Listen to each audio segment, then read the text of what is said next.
So, hello guys and welcome back. This is it. Let me bring my microphone a little bit closer, just like that. So, this is it. This is the last game. This is the Armageddon. This is what you came for, guys. So, let's see the game. Magnus is playing with the white pieces. Of course, Wesley got the higher seat. He chose the black pieces because he has draw odds.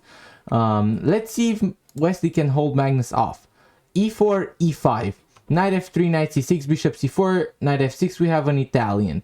D3, bishop c5, castles h6. This has all been played. This is the gioco piano, the classical variation. This has been played thousands of times, maybe millions of times. C3, castles, and now Magnus goes for b4, an interesting move.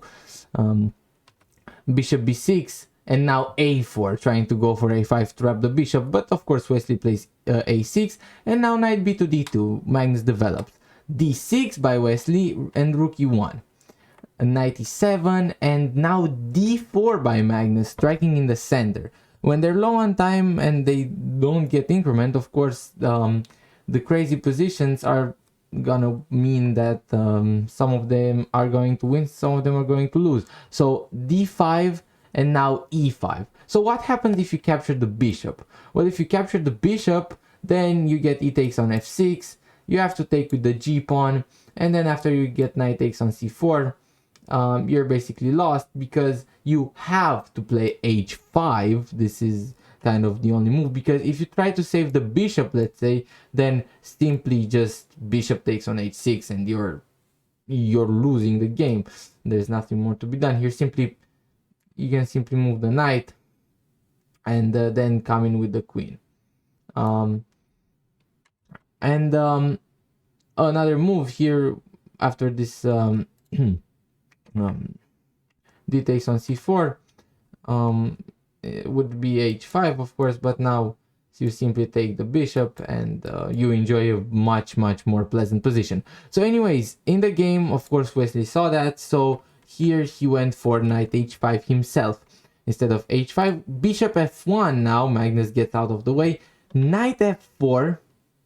Now by Wesley jumping in with the knight, maybe trying to reroute back to e6.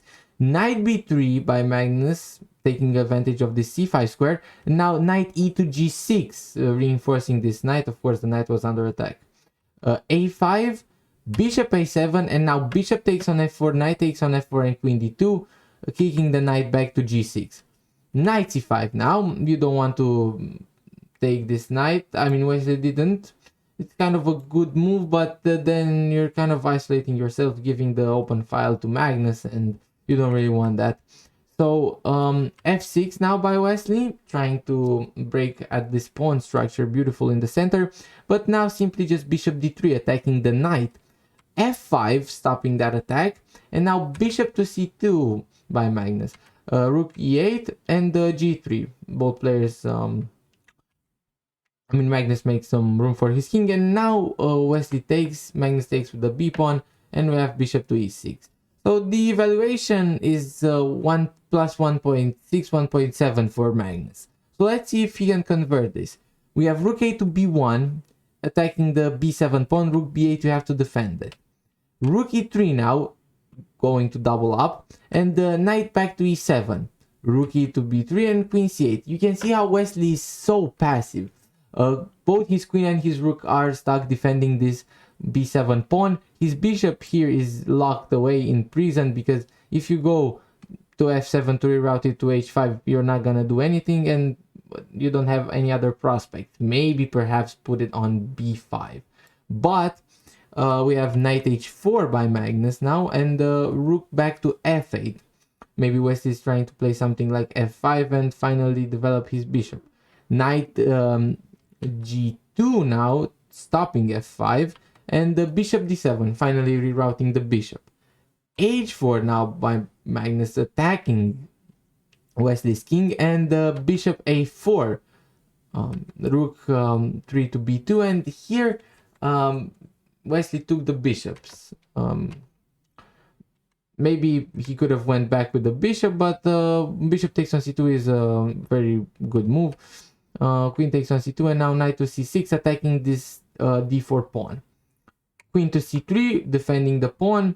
And again, some of the moves are gonna be a little bit inaccurate because they have 1 minute on the clock at this point. g5 by Wesley. And here maybe he should have went for something like f4.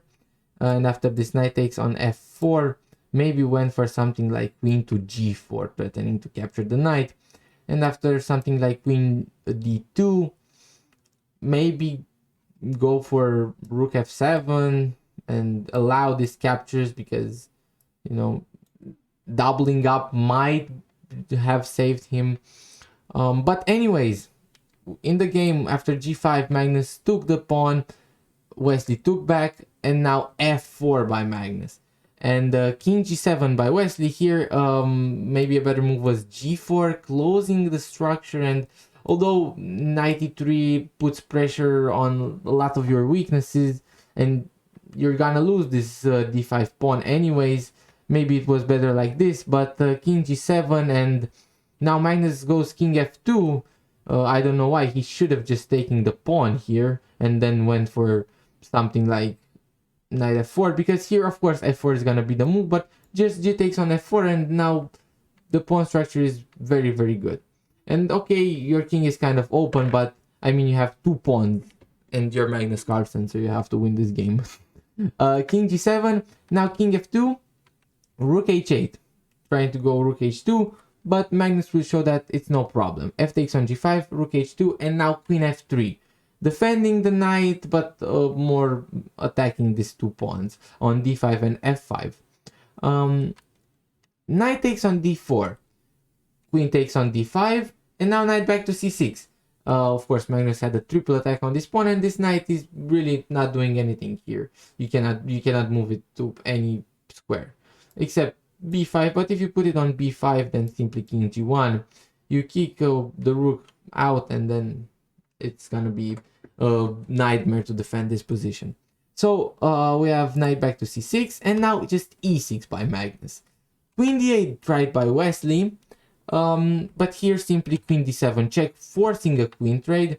And after this rook d8, Magnus simply played rook d2, defending the pawn, and after knight e5, attacking the pawn 2 times, simply rook takes on b7.